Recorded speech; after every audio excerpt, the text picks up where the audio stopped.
Today we will study about Venn diagrams and operation on sets. तो Venn diagrams क्या होते हैं? Venn diagrams हम यूज करते हैं ताकि हम दो सेट्स के बीच में रिलेशंस को बता सके। तो what are Venn diagrams? Venn diagrams are used to represent relationships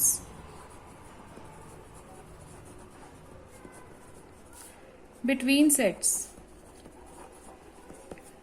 दो या उससे ज़्यादा, तीन, चार, कितने भी सेट्स के बीच में रिलेशनशिप बताने के लिए हम वेन डायग्राम्स को यूज़ करते हैं। इन डायग्राम्स के अंदर जनरली हमारे पास रेक्टेंगल्स होते हैं और क्लोज्ड कर्व्स होती हैं, जैसे कि सर्कल्स या triangles. So they consist of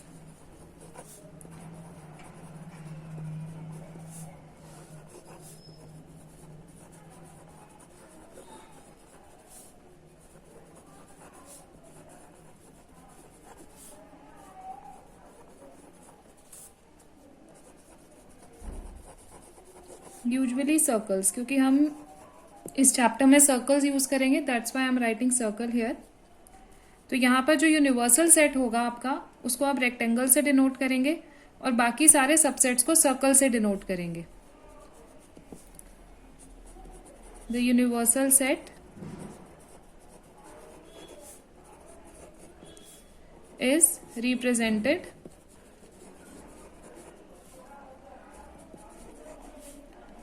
by a rectangle and its subsets by circles। और जो भी एलिमेंट्स होंगे रिस्पेक्टिव सेट्स के, वो उन सर्कल्स के अंदर लिखे जाएंगे। So the elements of the sets are written in their respective circles।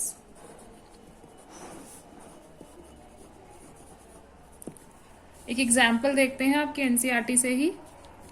Suppose हमारे पास एक यूनिवर्सल सेट U है विच इज इक्वल टू 1, 2, 10, और एक सेट A है 2, 4, 6, 8, 10, और एक सेट B है 4 and 6। तो जो यूनिवर्सल सेट है उसके लिए हम रेक्टेंगल यूज करेंगे, या हम कॉर्नर पे U लिख देते हैं, चाहे आप ऊपर लिखें चाहे अंदर लिखें, कहीं भी लिख सकते हैं। उसके बाद इन सारे एलिमेंट्स को हम डॉट लगा के लिखते हैं, like this is 1, this is 2, this is 3, this is 4, this is 5, this is 6, then 7, then 8 and 9 and this is 10। मैंने ये सब एलिमेंट्स पास क्यों लिखे हैं? क्योंकि 2, 4, 6, 8, 10 ये भी एक सेट है जो कि हमें यूनिवर्सल सेट के अंदर ही दिखाना है। तो 2, 4, 6, 8, 10 इसके अराउंड मैं एक सर्कल ड्रॉ करूंगी जिसमें सिर्फ यही एलिमेंट्स आएंगे।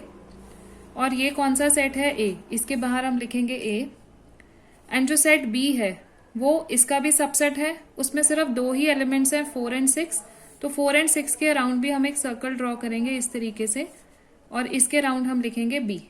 ओके, तो आप इस फिगर को जब भी आपके पास ये डायग्राम आए, यहां से भी आप देख सकते हैं और इन नंबर से भी आप देख सकते हैं कि A जो है वो यूनिवर्सल सेट का सबसेट है एंड B जो है वो भी यूनिवर्सल सेट का सबसेट है, क्योंकि ये दोनों सेट्स यूनिवर्सल सेट के अंदर हैं। एंड क्योंकि B सेट जो है वो A सेट के अंदर है, तो इसलिए जो B है वो A का भी सबसेट है। नेक्स्ट हमें पढ़ना है operation on sets.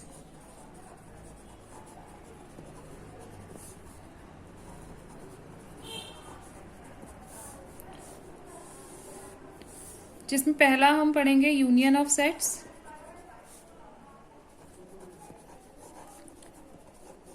Union of sets क्या होता है? सपोज आपके पास दो सेट्स हैं A एंड B, तो यूनियन ऑफ सेट का मतलब है एक ऐसा सेट जिसमें ए और बी में आने वाले सभी एलिमेंट्स जो हैं वो प्रेजेंट हो। तो इसकी डेफिनेशन हम कैसे देखते हैं, the union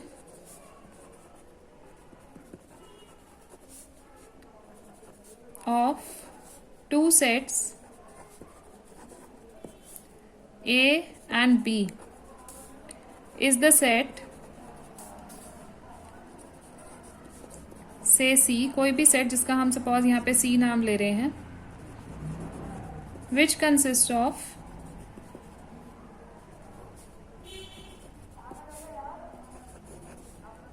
all those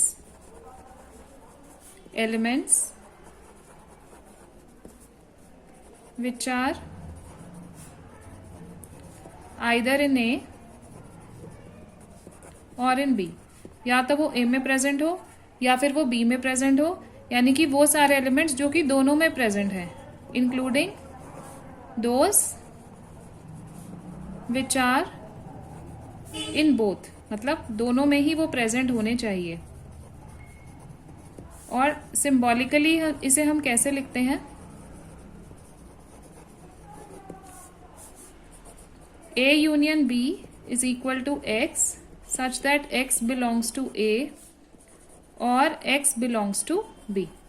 okay, एक एग्जाम्पल देखते हैं। This is example 12।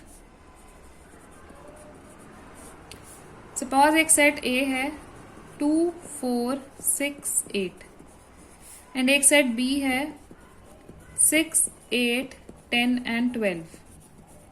तो अगर मुझे A यूनियन B लिखना है तो this will be equal to, ये सब जो दोनों में प्रेजेंट है वो सारे एलिमेंट्स मुझे लिखने होंगे, दैट मीन्स 2, 4, 6, 8, 10 एंड 12। ओके, तो ये एग्जाम्पल 12 हमने किया।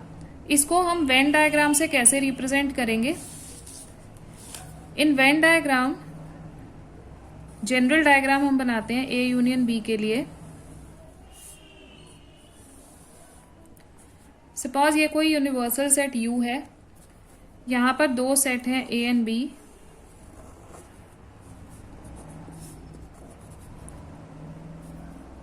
ये जो एलिमेंट्स हैं ये कॉमन होंगे, जो दोनों A और B में प्रेजेंट होंगे, इसलिए हमने ये दो ओवरलैपिंग सर्कल्स बनाए हैं। तो A यूनियन B का मतलब है वो सारे एलिमेंट्स जो A और B दोनों में प्रेजेंट है, तो इसमें ये सारे एलिमेंट्स आ जाएंगे, तो इसलिए हम इस सारे पार्ट को शेड कर देंगे। This is how we represent union of two sets using a Venn diagram. अब यूनियन पे ही जो आपका एनसीईआरटी का अगला एग्जाम्पल है, एग्जाम्पल 13, उसे देखते हैं।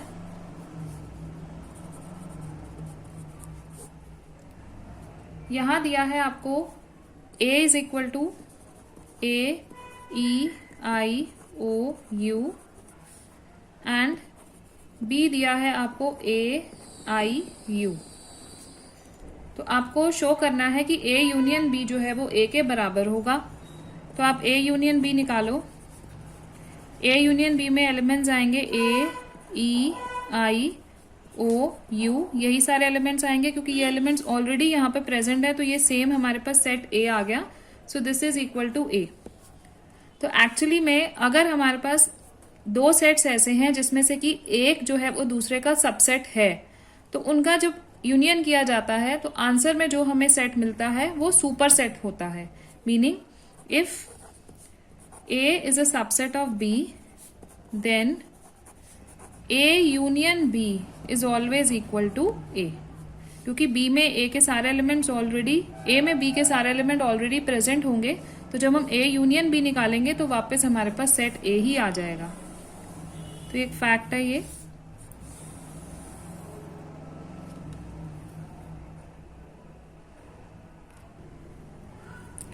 नेक्स्ट हम एग्जाम्पल 14 देखते हैं।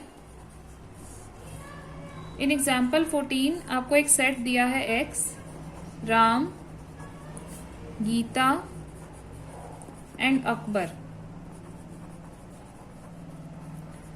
ये जो सेट है, these are the students of class 11 who are in the hockey team. Class 11th hockey team. और एक सेट आपको दिया है Y, जहां पे आपके पास है गीता, डेविड एंड अशोक। ये क्या है? These are also class 11 students, but these are the students in football team. तो जब आप एक्स यूनियन बी निकालोगे, उसने बोला find X union B and interpret the set, sorry X union Y. जब हम एक्स यूनियन वाई निकालेंगे तो हमारे पास आएगा राम, गीता, अकबर। देन इस सेट में गीता है बट आप ऑलरेडी लिख चुके हैं, तो डेविड एंड अशोक, ये सेट आपका बनेगा। तो हम इस सेट को इंटरप्रेट कैसे करेंगे? ये क्लास 11 के वो स्टूडेंट्स हैं, या तो वो हॉकी टीम में है या फिर वो फुटबॉल टीम में है। तो इसको हम लिखते कैसे हैं? This is the set of class 11 students who are in hockey team और football team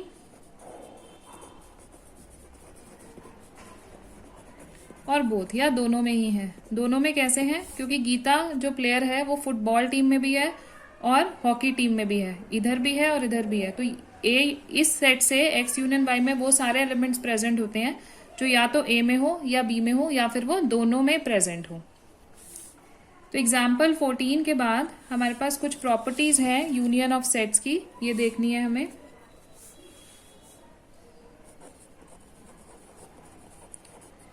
properties of operation of union.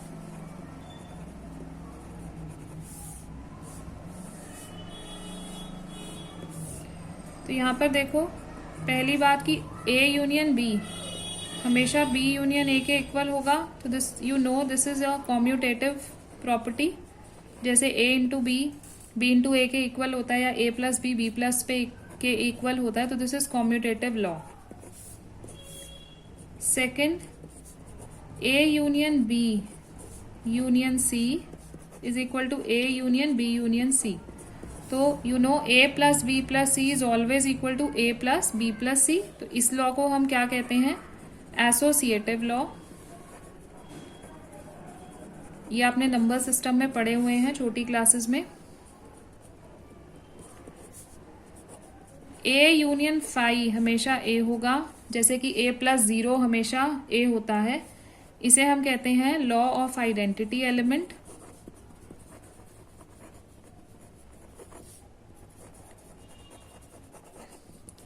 Because जो फाई है, phi is the identity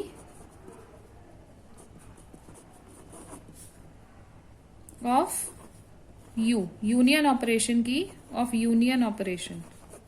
you से यूनिवर्सल सेट भी होता है, तो I am writing union operation में phi identity होता है। जैसे कि मल्टीप्लिकेशन में 1 आइडेंटिटी होता है और एडिशन में 0 आइडेंटिटी होता है, इस तरीके से यूनियन ऑपरेशन में फाई हमारा आइडेंटिटी एलिमेंट होता है। नेक्स्ट प्रॉपर्टी है हमारे पास A union A is equal to A. इसे हम कहते हैं इडिम्पोर्टेंट लॉ। तो आप एक सेट का उसके साथ में ही यूनियन करेंगे तो वही सारे एलिमेंट्स वापस आ जाएंगे। Then universal set union A, ये हमेशा यूनिवर्सल सेट के इक्वल होगा। क्यों इक्वल होगा? क्योंकि ए हमेशा यूनिवर्सल सेट का सबसेट होगा। और मैंने अभी आपको बताया कि अगर एक सेट दूसरे सेट का सबसेट है तो जब हम उसका यूनियन करते हैं तो जो सुपर सेट वाला सेट है वो हमारा आंसर होता है। नेक्स्ट हमें पढ़ना है इंटरसेक्शन ऑफ सेट्स। ये एक और ऑपरेशन है सेट्स का।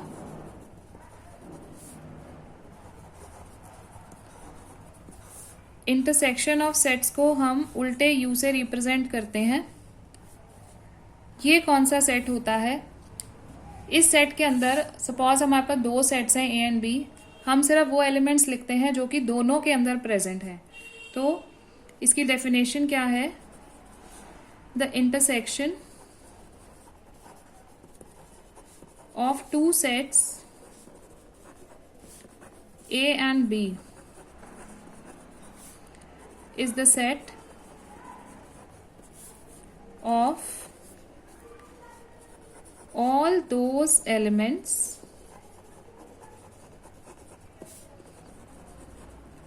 which belong to both A and B, जो कि दोनों के अंदर प्रेजेंट होंगे। और सिंबॉलिकली हम इसे कैसे लिखते हैं?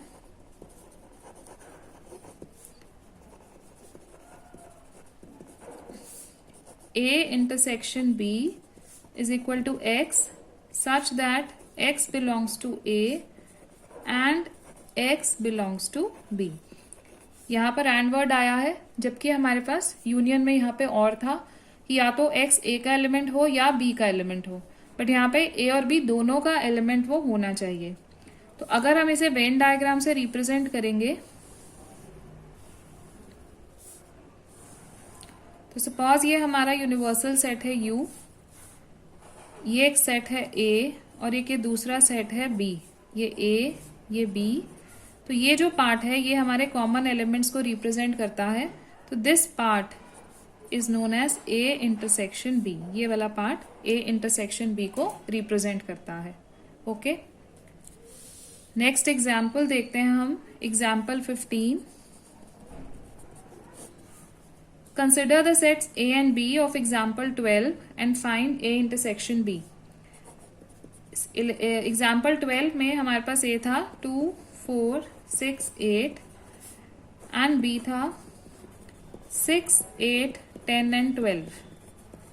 तो अब हमको A इंटरसेक्शन B लिखना है। दैट मीन्स सिर्फ कॉमन जो दोनों के अंदर एलिमेंट्स हैं सिर्फ उन्हें ही लिखना है। तो इन दोनों के कॉमन एलिमेंट्स आप देख सकते हो 6 और 8 दो ऐसे एलिमेंट्स हैं जो दोनों के अंदर ही प्रेजेंट हैं। तो A इंटरसेक्शन B क्या हो जाएगा? 6 एंड 8। एग्जाम्पल 16 में consider the sets X and Y of example 14, find X intersection Y। तो X के अंदर हमारे पास था राम, गीता एंड अकबर, और Y में हमारे पास है गीता, डेविड एंड अशोक। तो आप देख सकते हो गीता एलिमेंट ऐसा है, गीता जो दोनों के अंदर प्रेजेंट है। तो यहाँ पर X इंटरसेक्शन Y जो होगा that will be Gita.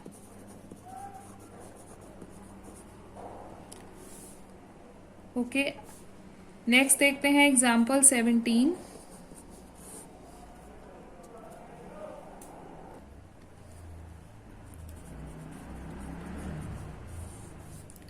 Example 17 में आपको एक सेट दिया है A 1 2 3 4 5 6 7 8 9 10 और एक सेट दिया है B 2 3 5 7।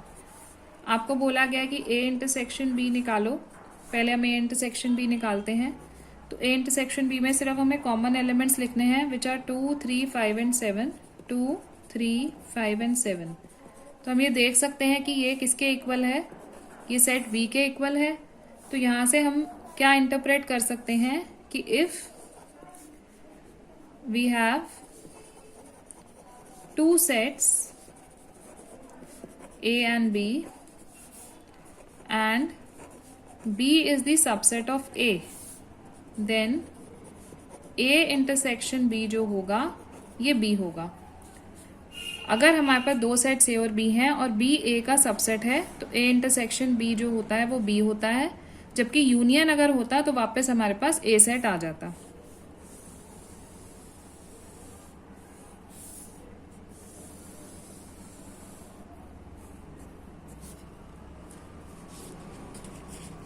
नेक्स्ट, जैसे हमने प्रॉपर्टीज यूनियन की देखी थी, अब हमें इंटरसेक्शन की प्रॉपर्टीज करनी है।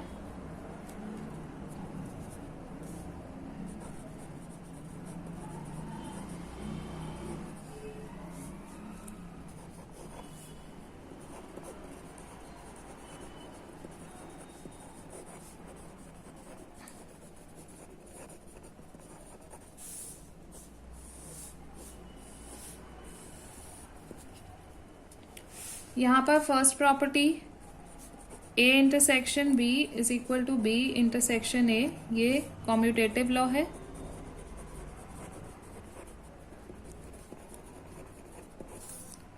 Second, A intersection B intersection C, this is equal to A intersection B intersection C, ये हमारा एसोसिएटिव लॉ है।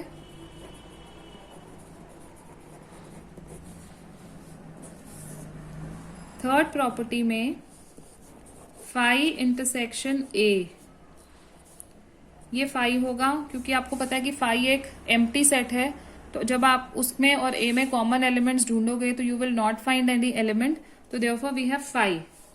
एंड अगर हम यूनिवर्सल सेट और ए का यूनियन निकालेंगे तो वापस हमारे पास ए आएगा। क्यों? क्योंकि ए जो होता है वो यूनिवर्सल सेट का सबसेट होता है। अभी हमने ये इस प्रॉपर्टी को यहाँ पे स्टडी किया है। तो इन दोनों लॉज को हम कहते हैं law of phi and U. Fourth part में ए इंटरसेक्शन ए का आप ए के साथ ही अगर इंटरसेक्शन करोगे तो वापस आपको ए मिल जाएगा। तो यहाँ पर भी इसका नाम इडेम्पोटेंट लॉ है, जैसे हमारे पास यूनियन में था। नेक्स्ट हमारे पास एक इंपॉर्टेंट प्रॉपर्टी है distributive property. This is A intersection B union C, this is equal to A intersection B union A intersection C. तो ये आप देख सकते हो, ये इंटरसेक्शन है और यहाँ पर यूनियन है। तो ये बिल्कुल हमने उसी तरीके से वर्कआउट किया है, जैसे कि यहाँ मल्टीप्लिकेशन हो और यहाँ पे प्लस हो, तो ए इंटू बी प्लस ए इंटू सी, तो इसे हम डिस्ट्रीब्यूटिव लॉ कहते हैं।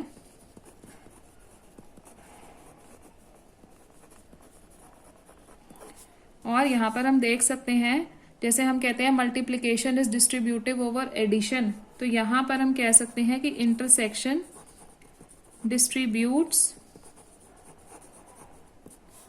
Over union.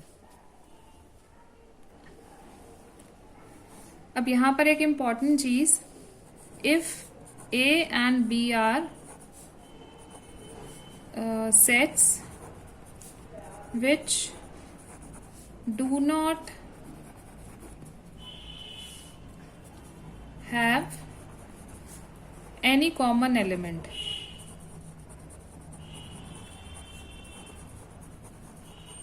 तो यहां पर A इंटरसेक्शन B जो होगा वो फाई हो जाएगा। तो then we say A and B are disjoint sets, उन्हें हम डिसजॉइंट सेट्स कहते हैं। और वेन डायग्राम से हम इन्हें कैसे रिप्रेजेंट करेंगे?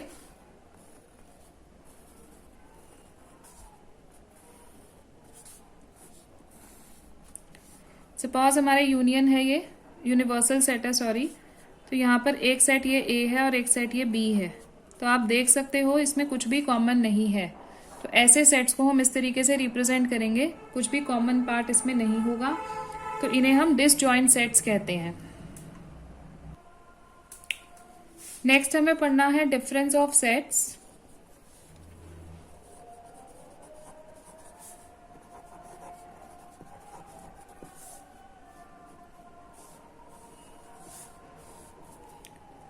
डिफरेंस ऑफ सेट्स को हम कैसे डिफाइन करते हैं कि सपोज हमारे पास दो सेट्स हैं A and B, let A and B are two sets,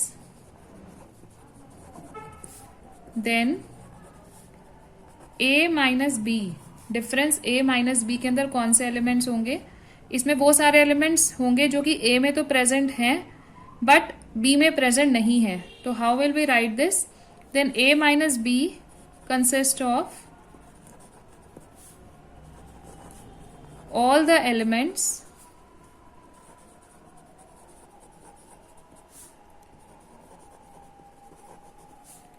which belong to A but do not belong to B.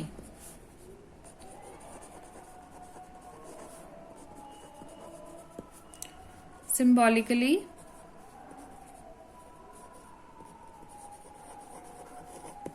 हम कैसे लिखते हैं, a minus B is equal to X such that x belongs to a and x does not belong to b। Okay, तो हम example देखते हैं। Example पहले इसको वेन डायग्राम से समझ लेते हैं।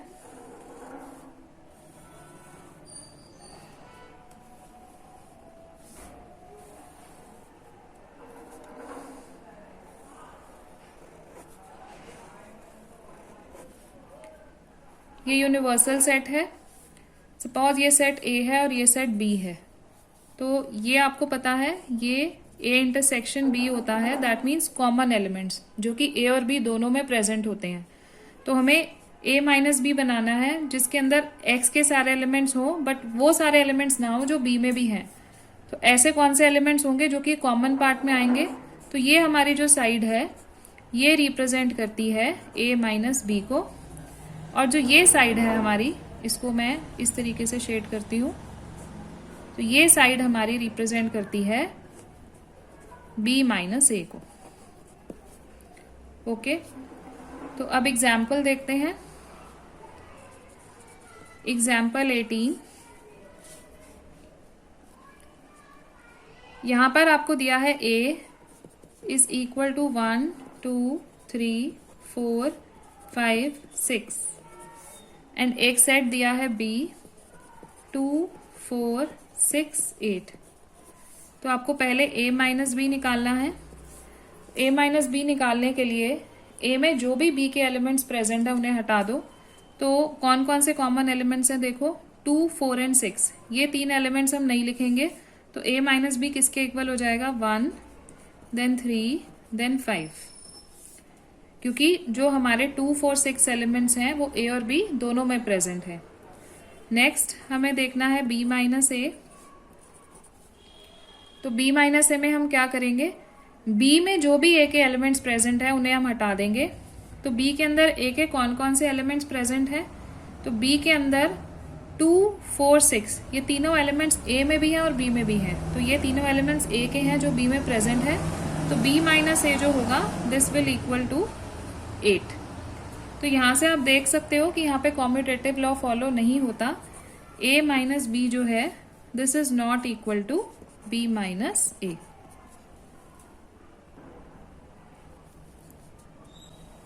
एग्जाम्पल 19, यहाँ पे आपको दिया है V is equal to A E I O U and यहाँ पे B दिया है आपको A I K U। तो आपको V माइनस बी निकालना है, यानी कि V के अंदर जो भी B के एलिमेंट्स प्रेजेंट है उन्हें हटा दो। तो V माइनस बी में आप देखो यहाँ से A और I और U भी इसमें है, तो वो आप हटा दोगे A I और U। तो हमारे पास आंसर में सिर्फ दो एलिमेंट्स आएंगे E एंड O। बट जब हम B माइनस बी निकालेंगे तो यहाँ पर जो कॉमन एलिमेंट्स है A I U वो हट जाएंगे और हमारे पास A के एलिमेंट आएगा K। इस तरीके से V minus B and B minus B हम इस क्वेश्चन से कैलकुलेट कर लेंगे। अब एक और इम्पॉर्टेंट चीज देखेंगे, आप इस डायग्राम को देखो, ये A माइनस बी को रिप्रेजेंट करता है, ये A इंटरसेक्शन B को और ये B माइनस ए को। तो ये तीनों सेट्स के अंदर कुछ भी कॉमन नहीं है, ये तीनों सेट्स बिल्कुल अलग अलग हैं। आप देख सकते हो कोई भी जगह शेयर नहीं हो रही है। तो इसलिए जो हमारे ये तीनों सेट्स हैं ये डिसजॉइंट हैं। A minus B, A intersection B and B minus A are mutually disjoint. Mutually disjoint क्यों, क्योंकि तीनों आपस में भी डिसजॉइंट है। तीनों में लाइक इसमें और इसमें भी कुछ कॉमन नहीं है, इसमें और इसमें भी कुछ कॉमन नहीं है, और यहाँ पर भी कुछ कॉमन नहीं है। तो इसलिए ये तीनों के तीनों सेट्स जो होंगे ये म्यूचुअली डिसजॉइंट होंगे। मीनिंग अगर हम किन्हीं भी दो सेट्स का इसमें इंटरसेक्शन ले लें तो हमारे को नल सेट ही मिलेगा। ओके।